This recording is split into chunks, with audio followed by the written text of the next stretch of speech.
Madhava Kunja Bihari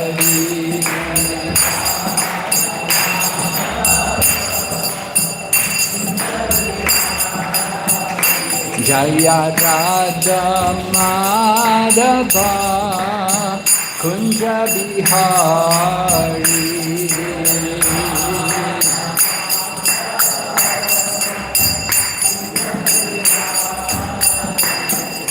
Gopi Jana Vallabha Giri Bardhari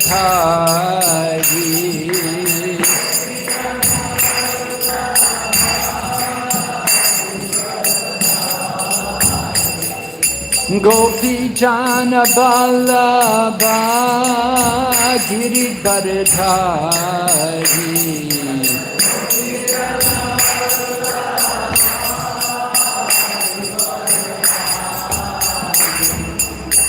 Yashoda Nandana Braja Janaranjana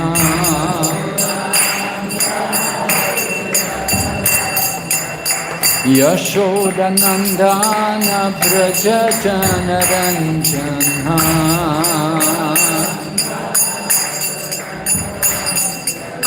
Yamuna Tira Vanachari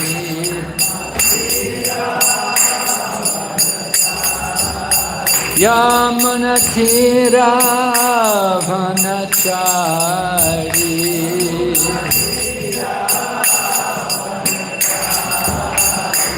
Hare Krishna Krishna Krishna Hare Hare Hare Rama Rama Rama Hare Hare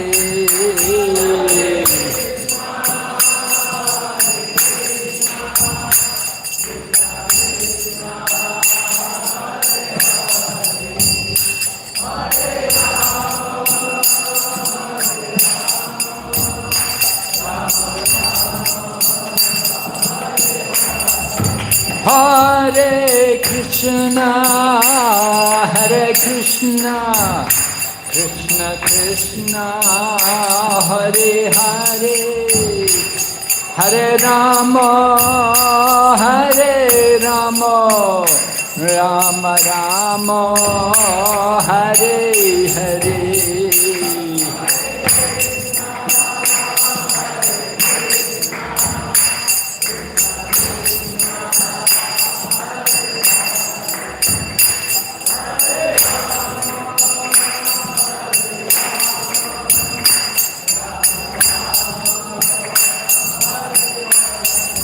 Hare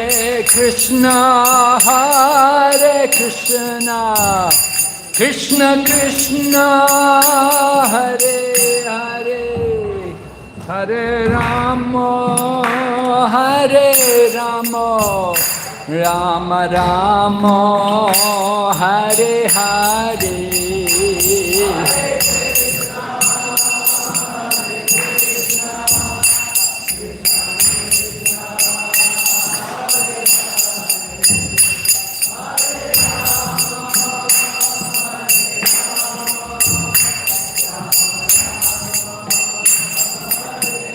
Nitai Gaur Hari Bo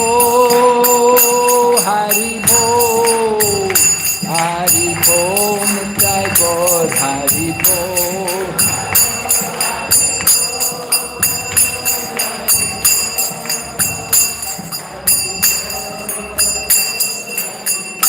Jai Jai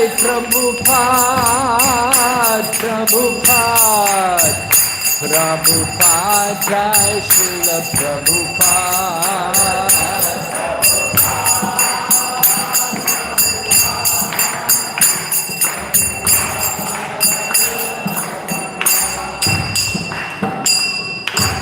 Gaur Premanande Haribo Namaham Vishnu Padaya Krishna Pristaya Bhutale Srimati Bhakti Vedanta Swami Niti Namane Namaste Saraswati Devi Gauravani Pracharine Nirvishesha Shunyabari Paschatya Desatarine. Om Namo Bhagavate Vasudevaya. Om Namo Bhagavate Vasudevaya. Om Namo Bhagavate Vasudevaya.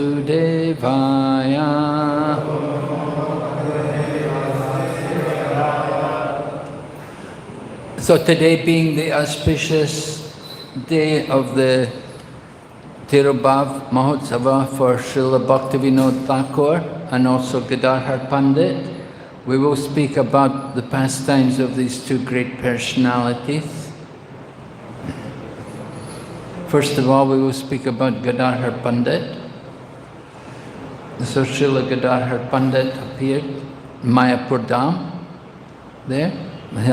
We see his residence there in Mayapur, just near to the Yoga Peeth, where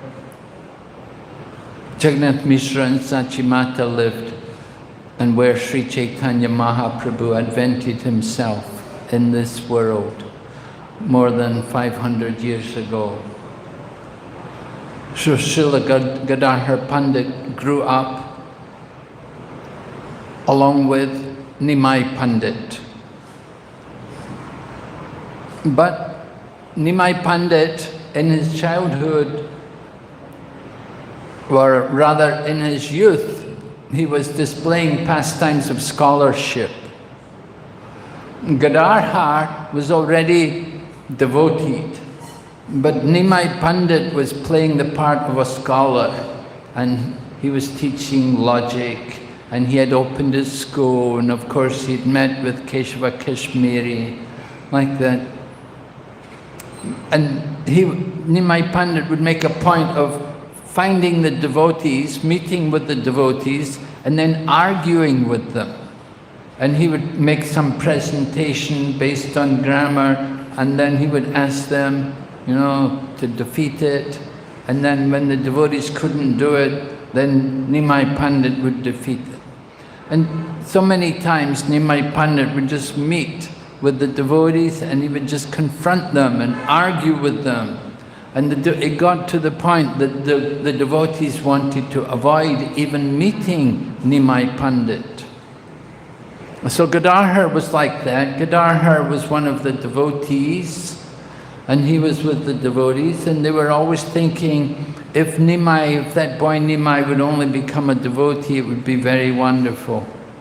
And of course it happened that Nimai Pandit went to Gaya, and he took initiation from Ishvara Puri, and then after taking initiation he came back through Kanai Natsala, and in Kanai Natsala he had a very esoteric experience where Radha and Krishna appeared to him, and Krishna actually embraced Chaitanya Mahaprabhu. So Kanai Natsala is the place, Krishna comes here to dance there. So Sri Chaitanya Mahaprabhu actually experienced, he actually met Krishna there in Kanai Natsala. Do we want to have translation? It's okay? Yeah? Okay. Everybody else is okay with English, is it? Yeah, ladies, you need translation? No? You're okay? Yeah? All right.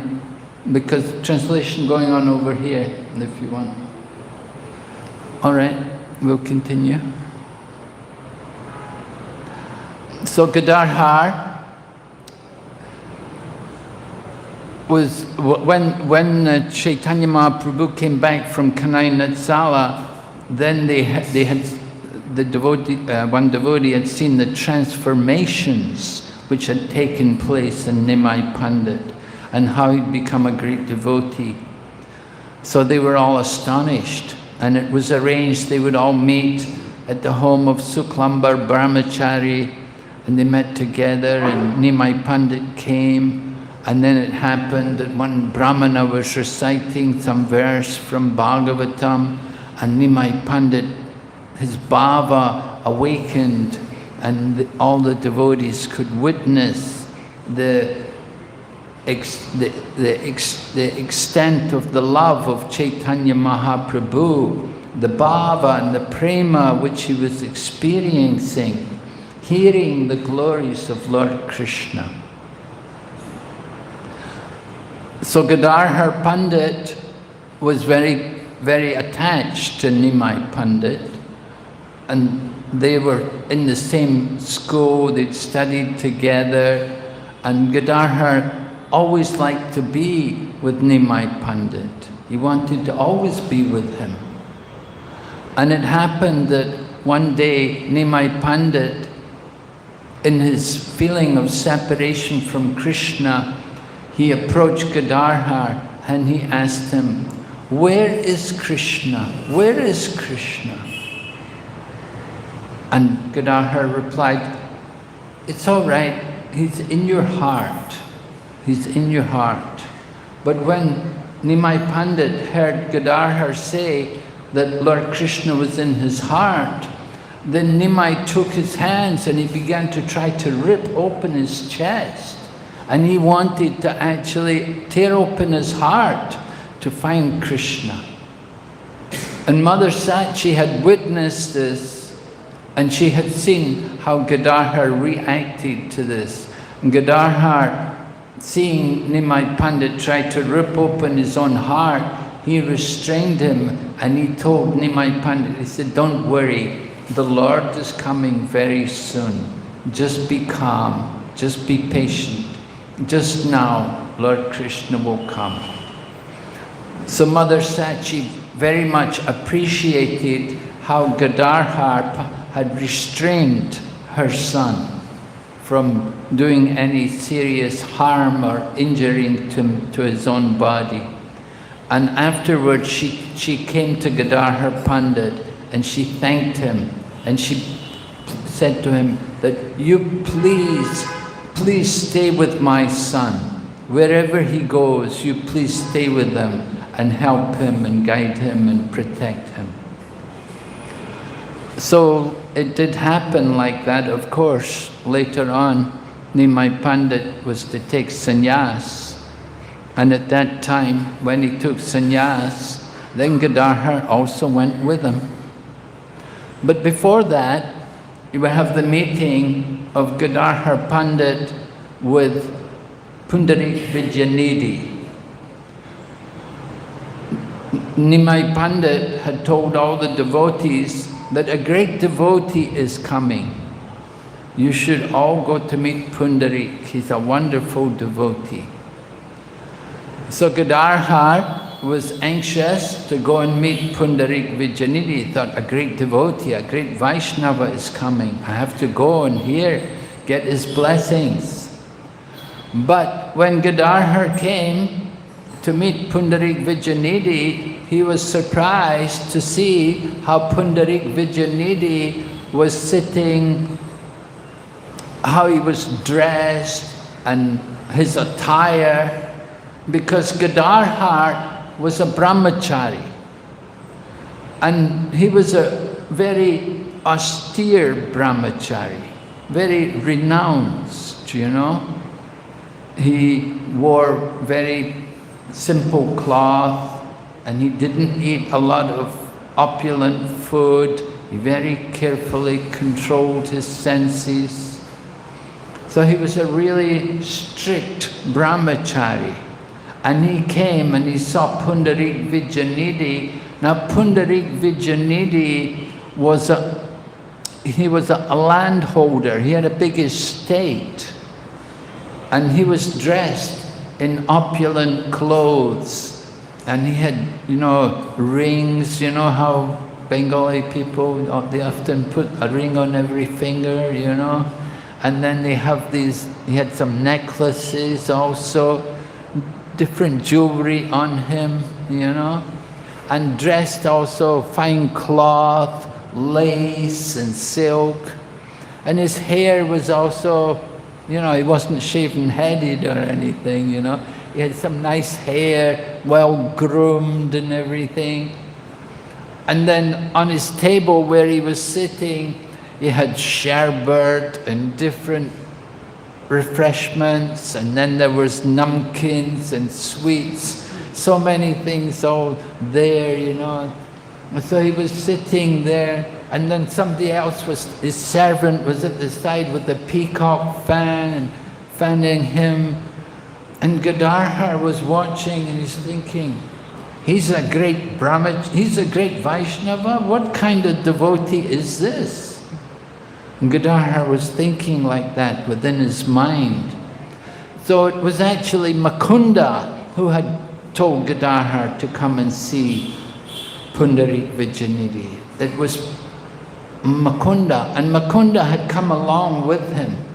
And Mukunda understood how Pundarik Vijayanidhi would behave like this.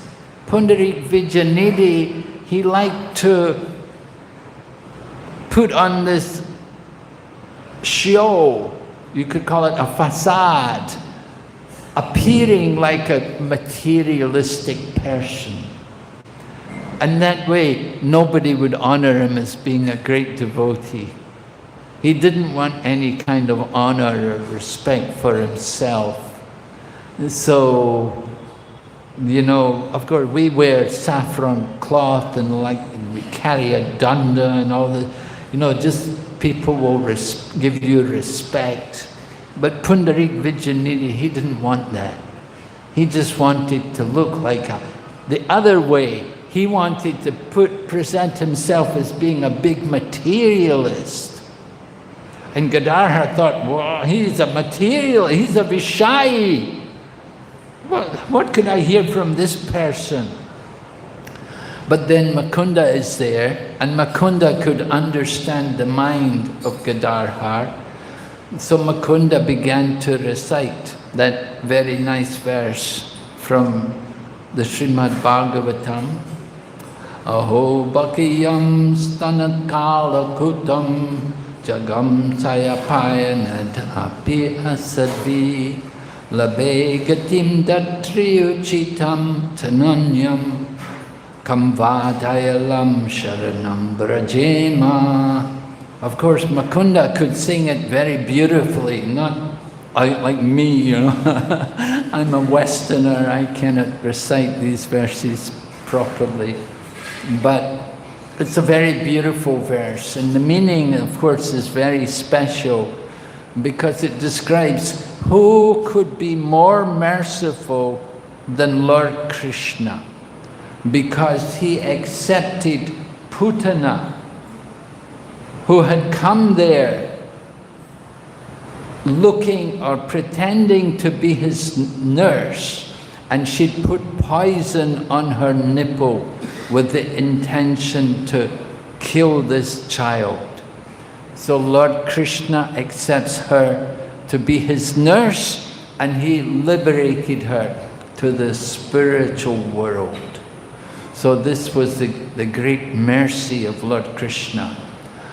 So Mukunda recited this verse, and Pundarik Vijayanidhi heard it, and immediately, you know, it hit him, and the bhava which is within him awakened, and he fell off his seat, and he rolled on the floor, and he shed tears, and the tears were so great, the whole room became flooded with water from the tears coming from his eyes. And he was rolling on the ground for a long time. So Gadadhara watched, and Gadadhara was shocked. He was amazed. Wow, who is this person that he has so much love for Krishna? So Gadadhara watched, and he understood that this Pundarik Vijayanidhi, that he is really a great devotee. Although he's appearing like a materialist, he is actually a great devotee. Very instructive to all of us that we should understand the importance of not recognizing a person as being a great devotee just by their attire or just by their external appearance. Who is actually the great devotee? And just as we don't recognize a devotee by their external appearance, we shouldn't recognize an ordinary person as being a materialist just by his dress. We have to hear, we have to see what are their actions, what are their activities, what do they say. Prabhupada talks especially about the importance of hearing. He said the person may be fool number one, but he may be dressed very nicely like a gentleman. Of course, Prabhupada traveled extensively, and he traveled in the different airports, and he's seen all of these different businessmen, you know, how they dress. They maybe look very nicely in their suits, and they have their briefcase and so on. But Prabhupada could hear them talk, and he could hear what they talk about also. And he could understand what is their actual nature. So, important thing is to not judge a person by their external features, but we have to see, we have to hear what are their activities.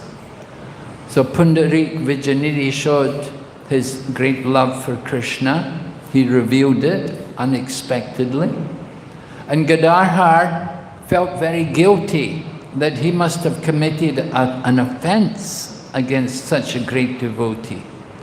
And to offend a great devotee, it can be on different levels. Sometimes offense can be mental, or it could be verbal, or it may be corporal or physical. Just like when Bhrigu Muni went to Brahma, Vishnu and Shiva, he offended Lord Shiva verbally. He offended Lord Brahma mentally, and he offended Vishnu physically. And so Pundarik Vijayanidhi, Gadadhara felt himself to be very offensive to Pundarik Vijayanidhi, and knowing him to be a great devotee, he considered it to be very bad for his spiritual life. So he thought how he could repent for this, how he could make up for this offense. And he thought to himself, and he thought that I should take initiation from this person. So Gadadhara went to Lord Chaitanya Mahaprabhu, Nimai Pandit, and he told Nimai, he said, you know, I would like to take initiation from Pundarik Vijayanidhi. And Lord Chaitanya said, very good, very nice, go, do it.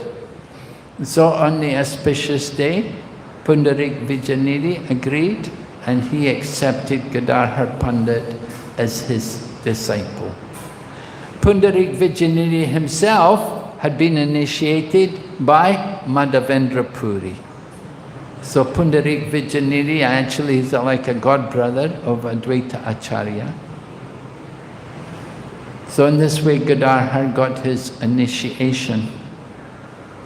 And then there's another pastime at one point that Gadadhara somehow, he wanted to get to hear his mantra again. At the time of initiation, the Guru gave a mantra to him, and he he'd given that mantra to some unqualified person, and he wanted to hear the mantra again from his Guru. No, he wanted to hear the mantra again, so he asked Lord Chaitanya, he asked Nimai Pandit, could you give me the mantra? And Lord Chaitanya said, no, I'm not your Guru. You have to get the mantra from your Guru. But he said, my Guru is not here. How can I do it? Lord Chaitanya said, you wait, he's coming soon. Nimai Pandit, of course, is omniscient, and he knew. And so after some time, Pundarik Vijayanidhi came.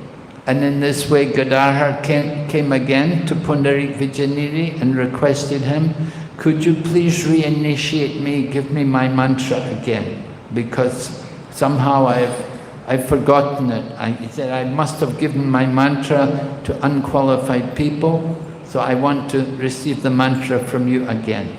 And in this way, Pundarik Vijayanidhi reinitiated him and gave him the mantra again.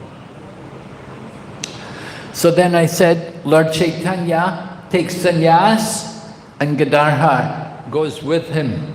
Gadadhar also wants to go. He follows him all the way to Jagannath Puri. And Gadadhar was staying there in Jagannath Puri with Sri Chaitanya Mahaprabhu. Lord Chaitanya, that is said, Lord Chaitanya discovered the deity of Gopinath. Lord Chaitanya discovered the deity of Gopinath somehow, maybe in the sands at Puri, he uncovered the deity of Gopinath. And he gave that deity to Gadadhar Pandit. And he requested Gadadhar Pandit, you worship this deity of Gopinath. And so Gadadhar Pandit would regularly worship the deity. Tota, we say Tota Gopinath. Tota meaning the garden. There are gardens around there, in that part, in that section of Puri. So Tota Gopinath, Gopinath who's in the garden. And Gadadhar was worshipping there. But Gadadhar was getting old, and it said it was difficult for him to put all the crowns on and the different attachments which go on the crown, the different attire to decorate the crown of the Lord. It was becoming difficult for him. And the Lord understood that, and it said at that time Gopinath sat down. So the deity of Gopinath is sitting. It's very unusual to see the deity of Lord Krishna sitting like that. But it said this is how Gopinath reciprocated with his devotee, Gadadhar, that he actually sat down to make it easier for Gadadhar Pandit to fix the crowns on the Lord. So Lord Chaitanya Mahaprabhu, when he was in Puri, he would regularly come to Gadadhar Pandit and he would want to hear Srimad Bhagavatam. Gadadhar would recite to him. Especially Chaitanya Mahaprabhu liked to hear the pastimes of Dhruva Maharaj and Prahlad Maharaj.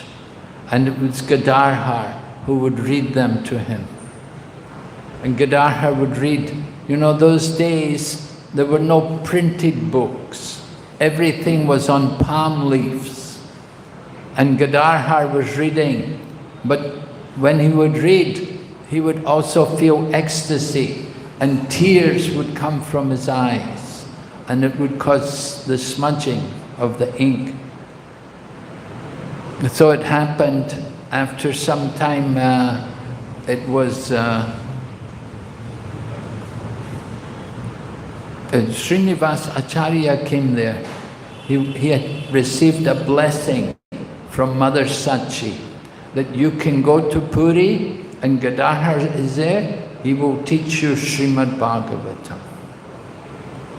But when Srinivas came there, Gadadhar said, well, I would teach you, but I'm not able to read anymore my Srimad Bhagavatam because my tears have smudged the ink.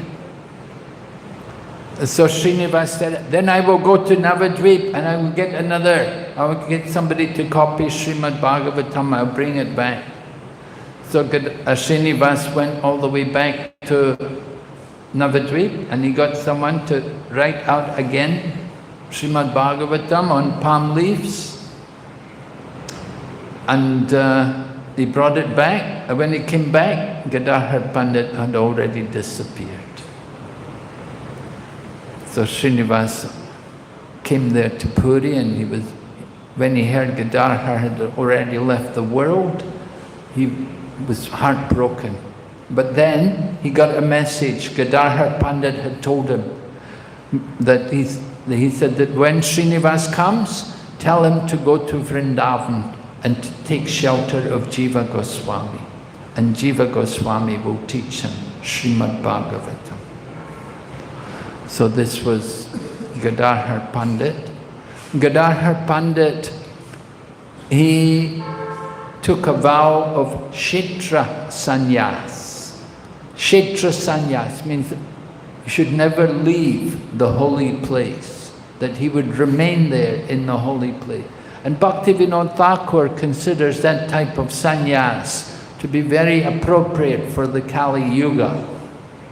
Because we see in the Kali Yuga, difficult for people to keep the vow of sannyas.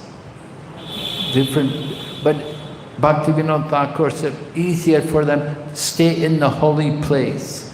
And even they can have their wife with them, just like Sarvabhauma Bhattacharya. He was like a Kshetra sannyasi. He was living there in Puri with his wife.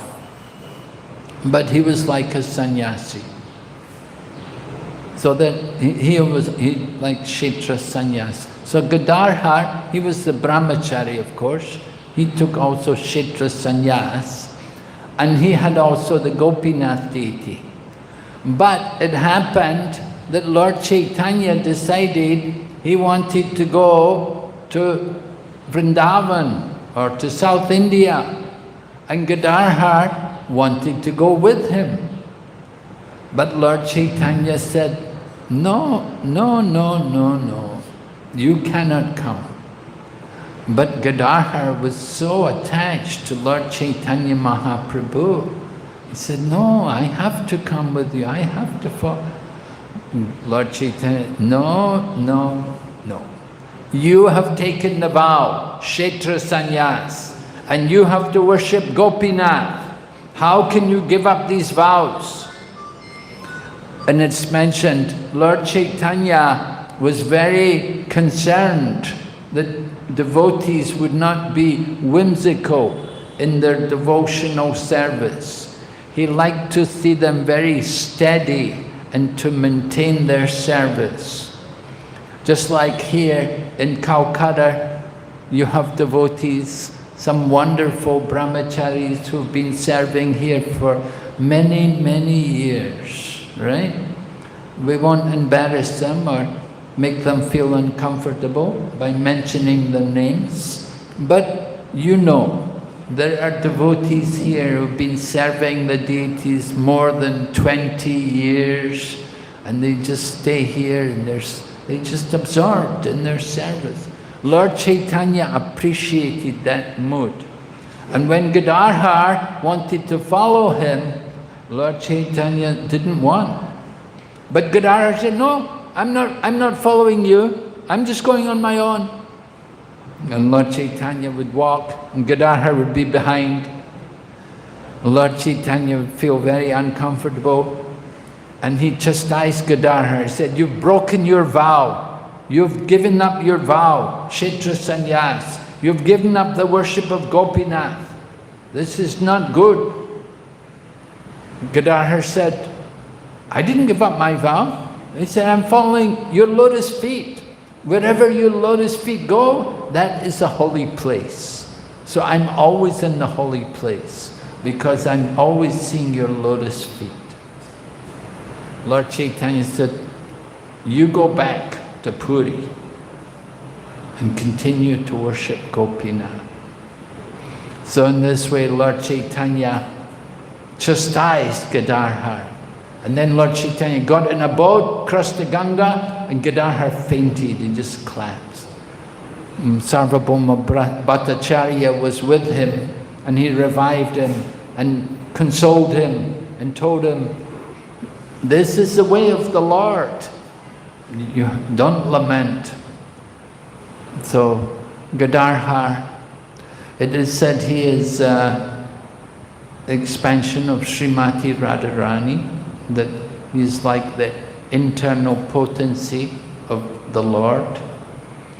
And he shows that mood, that deep attachment to Chaitanya Mahaprabhu, just as Srimati Radharani was so deeply attached to Krishna, so Gadadhara Pandit was so deeply attached to Sri Chaitanya Mahaprabhu.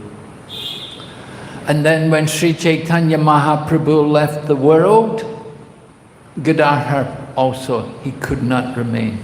It was unbearable for him to be in the world without Chaitanya Mahaprabhu. And within less than 1 year, Gadadhara Pandit also finished his pastimes and disappeared from this world. So he had many disciples, and his disciples, they continued to worship Tota Gopinath. There's a line, disciplic succession, coming through Gadadhara Pandit, and great devotees are there, and they continue the worship.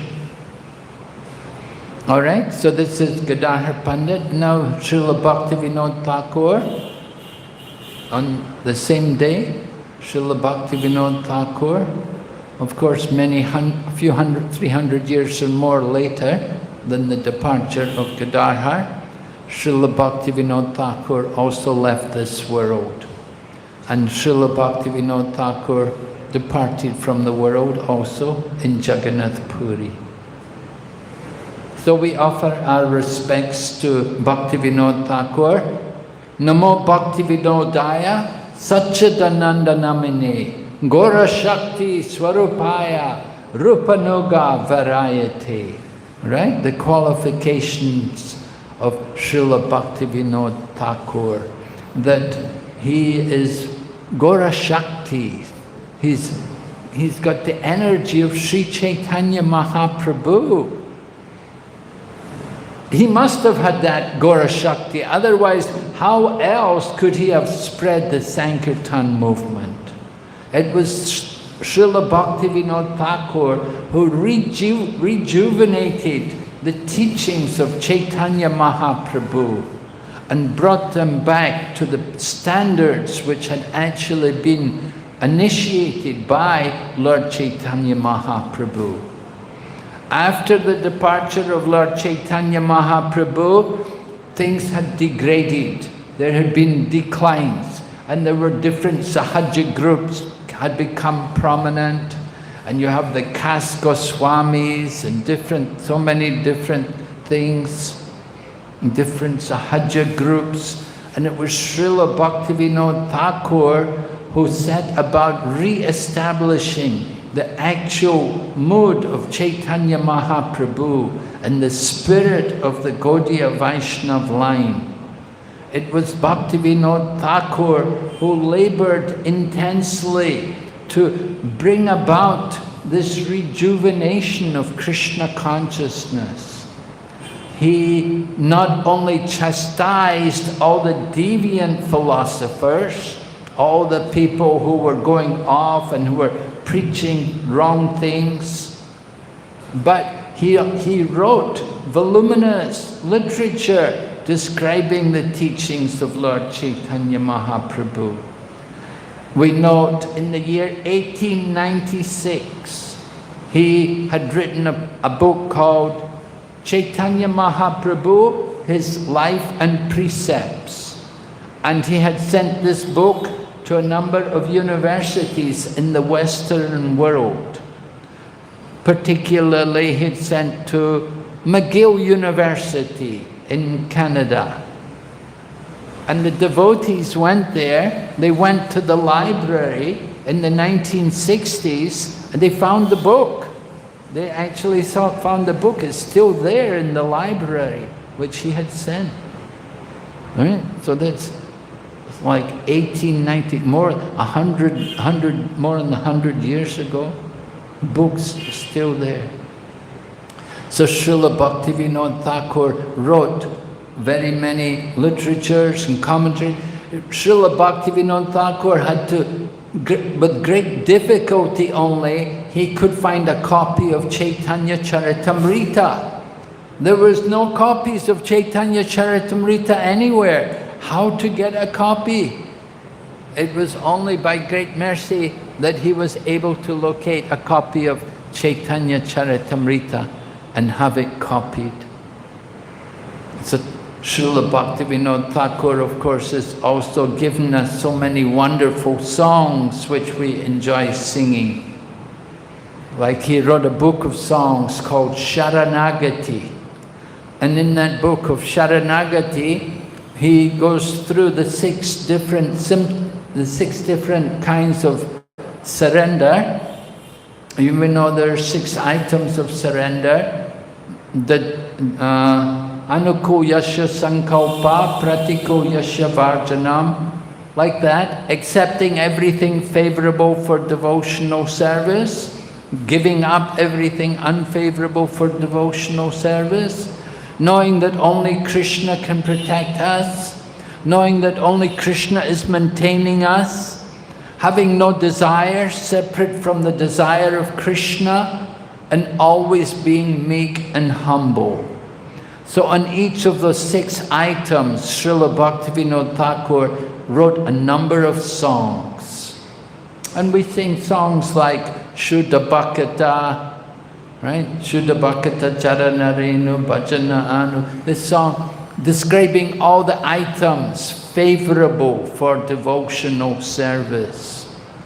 Visiting the holy places of Lord Chaitanya Mahaprabhu, observing the holy days like Ekadasi and Janmashtami. All of these different items, they're all mentioned in the song by Srila Bhaktivinoda Thakur in a wonderful poetic manner. And then he's given us also wonderful songs of the different names of Lord Krishna. We enjoy singing like Sri Nam Kirtan, Yashomati Nandana Brajabaranagara.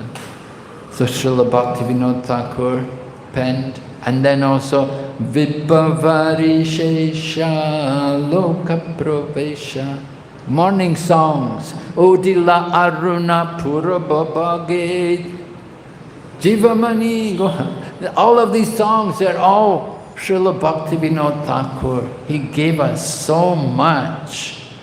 And he labored to write these. Not easy. How much you'd have to think, labor.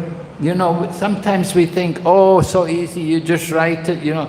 But it takes so much effort, so much intense absorption to think, to meditate, to get the different names right, the rhyme, the meters, everything. It all has to be, and he did it so wonderfully. Of course, he was a highly educated man. He was a very great personality, so great that, you know, he became the chief magistrate in Jagannath Puri, and he was in charge of the Puri temple. And when he was in charge of the Puri temple, he set about removing all the corruption. He wouldn't let people cheat and take bribes and so on. He was very strict. He was very careful to do everything very nicely for the pleasure of Lord Krishna. But his real mission was preaching the message of Lord Chaitanya Mahaprabhu. And he got a transfer from Jagannath Puri, and he came back over to Bengal, and he was in Navadvip, resided in Navadvip, and then later on to Swarupganj. And in Swarupganj, he has his residence there. Surabi Kunj is there. And also then his own residence. What's it called? Suki? Saki? And I can't remember the name. Bengali language. Yes, somebody knows. Anyway, he made his residence there in Swarupganj, and it was there that he saw over in Mayapur, he could see some effulgence light coming there, and he was puzzled, what is actually there? And he went over to investigate the area, and he found many tulsis growing there. And then he was checking different maps and so on, and he decided that this could be the actual place of the appearance of Chaitanya Mahaprabhu, because before Srila Bhaktivinoda Thakur appeared, people were thinking the birthplace of Chaitanya Mahaprabhu was over in Navadvip. But Srila Bhaktivinoda Thakur understood it couldn't be in Navadvip, because according to the descriptions in Chaitanya Bhagavad and in Chaitanya Charitamrita, that Chaitanya Mahaprabhu's pastimes are over near to the Chankazi Samadhi. The Chankazi Samadhi was very important. That's a historical place, and they didn't move the Chankazi Samadhi. There was no doubt about where the Chankazi Samadhi was. Everybody knew where that was. And Lord Chaitanya, he had gone to the Chankazi's house. So they'd gone there they'd marched there from Lord Chaitanya's, from the Yoga Pith. And so with evidence like this, Bhaktivinoda Thakur understood that this could be the actual place where Sri Chaitanya Mahaprabhu appeared. And then when they did some excavation, then they found a deity. They found a deity of, was it Kurma deity was there in the Yoga Pith? Jagannath Mishra's family deity. They found these kind of relics in the ground there. And so Bhaktivinoda Thakur then began to establish a temple at the birth. And of course before that, he brought Jagannath Das Babaji Maharaj there, and he asked Jagannath Das Babaji Maharaj, can you confirm, is this the place? And Jagannath Das Babaji was over 100 years old at this time, and he was carried there. But when he came there, then he danced and jumped in the air, and he told Bhaktivinoda Thakur, yes, this is the place of Chaitanya Mahaprabhu's appearance. So Srila Bhaktivinoda Thakur then set about constructing a temple there. And he wrote articles, and he told people, he said, in order to build this this temple here, I'm willing to go to every gentleman in Kolkata and beg 1 rupee. Of course, 1 rupee was quite a bit in those days, but still, he said, I'm going to beg 1 rupee from every gentleman in order to construct this temple, the Yoga Pith. So Srila Bhaktivinoda Thakur established the Yoga Pith there, and he wrote also Navadvip Mahatmya, describing the glories of Navadvip Dham and all the different pastimes which take place around the Dham, and describes about all the different leelas and the different islands and what each island represents. It's all due to Srila Bhaktivinoda Thakur. And so Prabhupada describes him the pioneer of spreading Krishna consciousness in the Western world. He rejuvenated it here in Bengal, and he pioneered it in the Western world, because nobody had brought Krishna, nobody had even thought about bringing Chaitanya Mahaprabhu's mission to the West. But Bhaktivinoda Thakur did, and Bhaktivinoda Thakur had the vision that in the future, people from all the different nations will come and they will gather together, the Africans and the Russians and the Americans and the Chinese. They will all come together to chant the holy names of Gauranga. So Chaitanya Mahaprabhu had predicted Pritiviti Achiyat Nagaradigram, and Srila Bhaktivinoda Thakur had full faith that this is going to happen, that one day it's going to happen. Although Srila Bhaktivinoda Thakur's physical presence, it was not really possible, but after his departure, it was realized. Srila Bhaktivinoda Thakur, we said 1896, he was preaching in those times, more than 100 years ago. So at those times it was a very different society, different world in which he was living in. The world, India was much more agriculturally based. You know, you come to Kolkata today and you see so many big factories and, oh, this is Amazon here and this logistics here and so many things are there, you know. They were not there in Bhaktivinoda Thakur's time. In the time of Bhaktivinoda Thakur, it was rice fields, you know, people were growing, cultivating the land. So Srila Bhaktivinoda Thakur was going village to village. He understood how to preach. Go to the village, go from one village to the other. And he would call the villagers, make a program, they'd do kirtan, people would gather, and then he would preach. And after he would give a class, a lecture to them, then they would have some prasadam, and they would distribute prasadam. Just as we're doing, this is a program. Srila Bhaktivinoda Thakur had set up like this. He was going village to village. Later on, it was his seminal son, Srila Om Vishnupad Bhaktisiddhanta Saraswati Thakur, Prabhupada, who established the Gaudiya Mat in a different mode from Srila Bhaktivinoda Thakur, because times were changing and there was more urbanization. People were coming more to Kolkata and there were cities being developed. So it was Bhaktisiddhanta Saraswati who was coming to the towns and cities rather than just in the villages. He was focusing more on the population because he saw the mass of people move from the countryside into the cities. And then, of course, after Bhaktisiddhanta Saraswati Prabhupada, then we have our own founder, Acharya Bhaktivedanta Swami Prabhupada, who comes and he takes the message of Lord Chaitanya around the globe.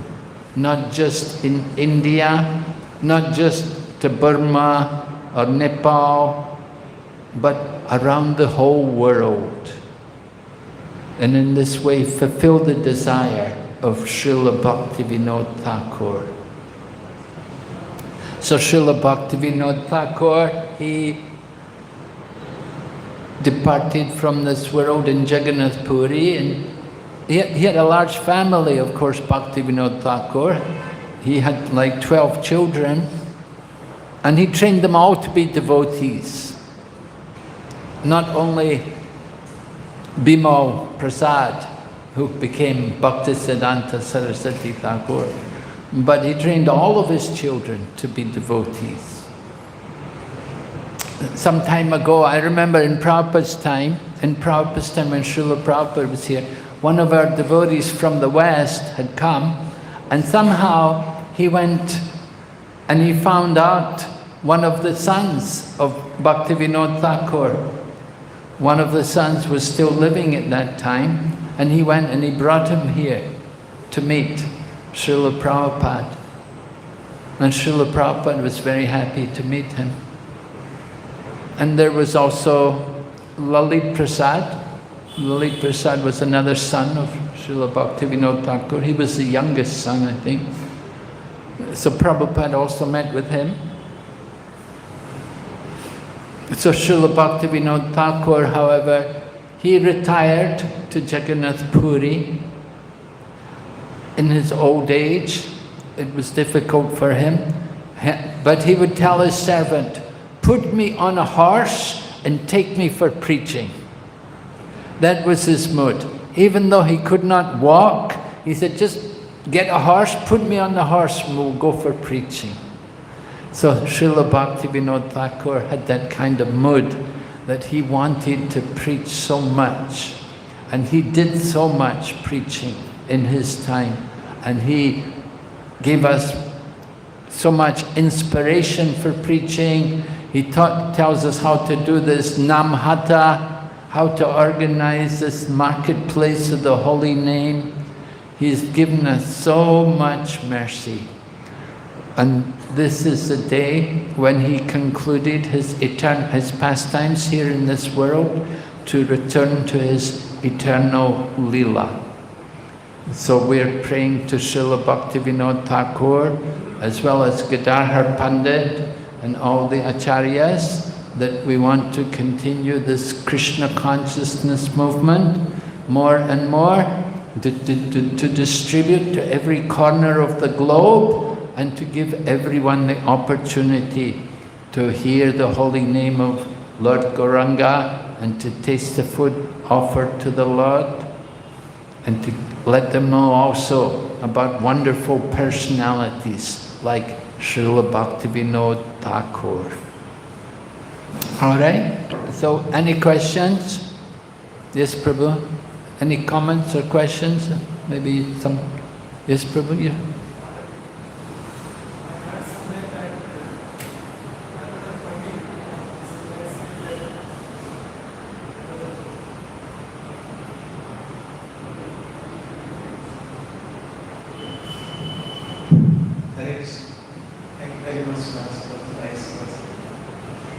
I was hearing somewhere that Gadadhara Pandita is an incarnation, effulgent incarnation of Srimati Radharani. Effulgent incarnation. Effulgent incarnation. I don't know, it's a very technical expression, you know. What does it mean to be an incarnation of the effulgence of Srimati Radharani? I don't know. Where was that described? In one lecture. Oh, in one lecture. Oh, okay. Yeah, I haven't heard it myself. It could be.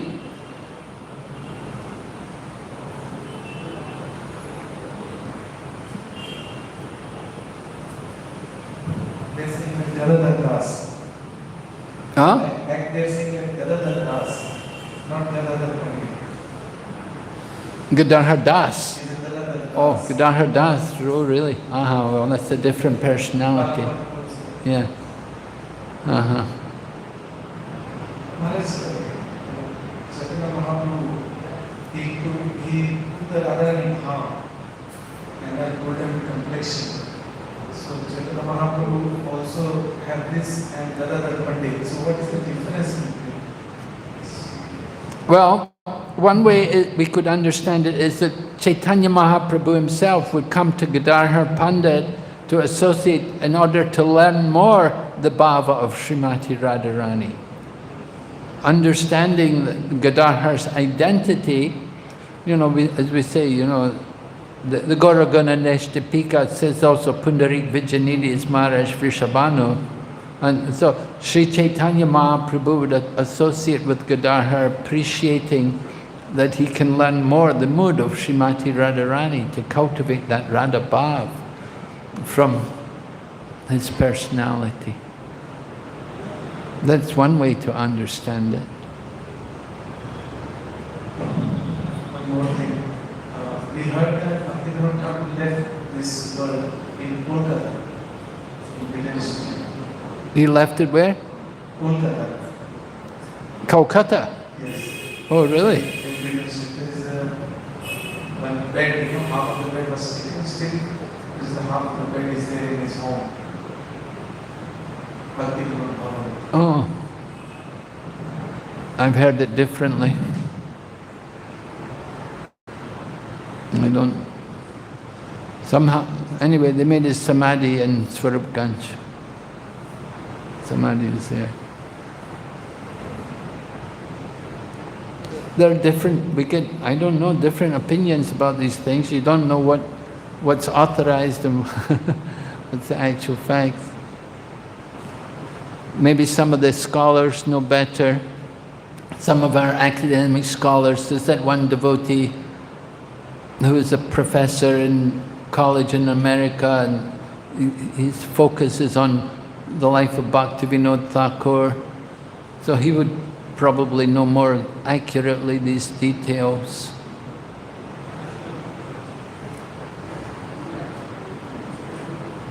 But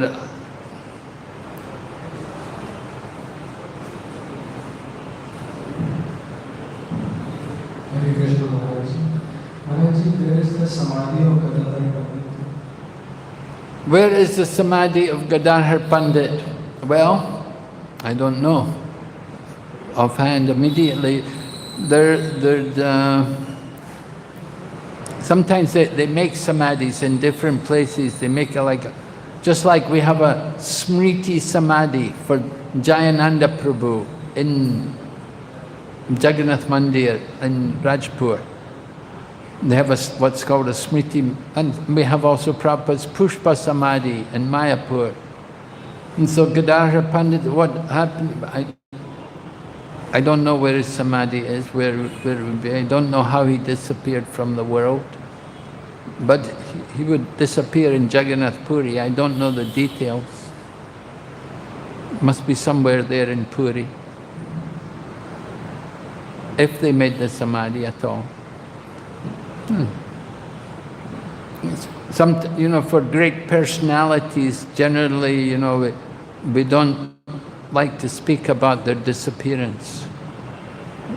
That it's too painful to talk much about their disappearance and what happened to them. You see in the Chaitanya Charitamrita, it doesn't describe anything. There's nothing there about the disappearance of... Only a little bit, maybe Madhavendra Puri and how he was served by Ishvara Puri. That's there. But Srila Bhaktivinoda Thakur, in the biography which I read, it told that he'd gone to Jagannath Puri and he was there in Jagannath Puri. He's living there. I never heard that he departed in Kolkata. It's something I'm hearing for the first time. I don't know. Of course, Srila Bhaktisiddhanta Saraswati, he departed in Kolkata. And then they brought his divine body out to Mayapur after he departed.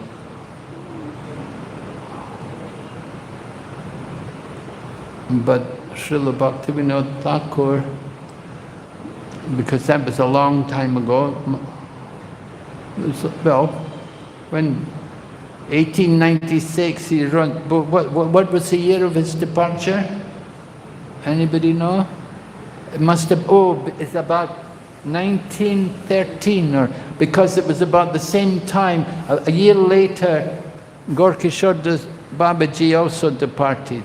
Bhaktisiddhanta Saraswati lost both his spiritual father and his seminal father within a short time. I think it was first Gorkishore Babaji departed and then later on in Bhakti, I'm not sure. But it was about 1913, 1911, about that time when he departed.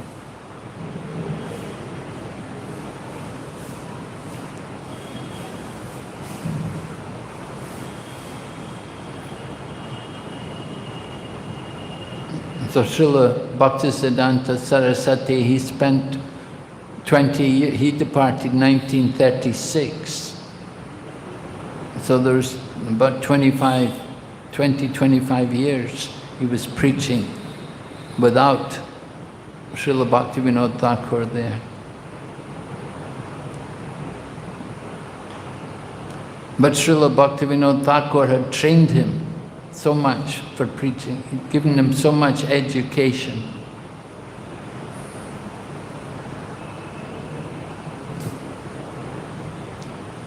At one point, there was that one Radha Charan Das Babaji was talking, he was propagating his bogus mantra. He had this bogus mantra and it was becoming popular. And people were chanting it and they were thinking this is very good and everything. And it was Srila Bhaktivinoda Thakur who pointed out that this is not a mantra, that this is not a proper mantra, that this is what you're chanting is not good. And they tried to stop the Radha Charan Das Babaji from propagating his thing. But it was becoming popular, and so he stopped listening to Bhakti. Initially, this Radha Charan Das Babaji was coming to hear from Bhaktivinoda Thakur. But then Bhaktivinoda Thakur, when Bhaktivinoda Thakur told him, your mantra is bogus, it's not right, then he stopped coming, because he had so many followers of his own. So he was attached to having his own followers. He didn't want to change any. And Bhaktisiddhanta Saraswati, he was preaching, he was young, and he was very passionate. You know, when you're young, you get really fired up and passionate, and he was quite aggressive, and he was really attacking, you know. And people would get really upset because Bhaktisiddhanta Saraswati, he would speak so strongly to people. As Prabhupada told us, he was Nrsinga Guru, you know, he was real Nrsinga Guru. You know, he would preach very, very strongly, and denounce anything which was a deviation from the actual path. So Bhaktivinoda Thakur would sometimes have to send Bhaktisiddhanta Saraswati, you go to Mayapur. And in Mayapur in those days, it was really quiet, you know. There was nothing, just that the one temple which they had built. And Bhaktisiddhanta Saraswati would be sent there to sit there and chant there and do bhajan.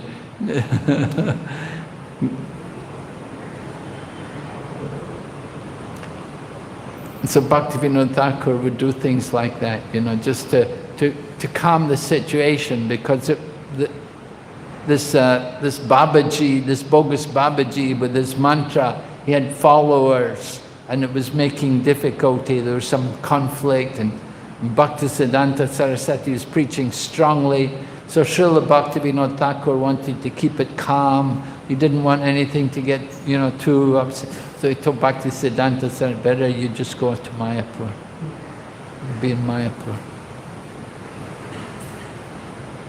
So you can understand something of the mood of Bhaktivinoda Thakur, what very compassionate, magnanimous personality he was, and how he utilized every moment of his time for the service of Sri Chaitanya Mahaprabhu. Whether he departed here or there, not very important. But we all know for sure that his destination was back home, back to Godhead.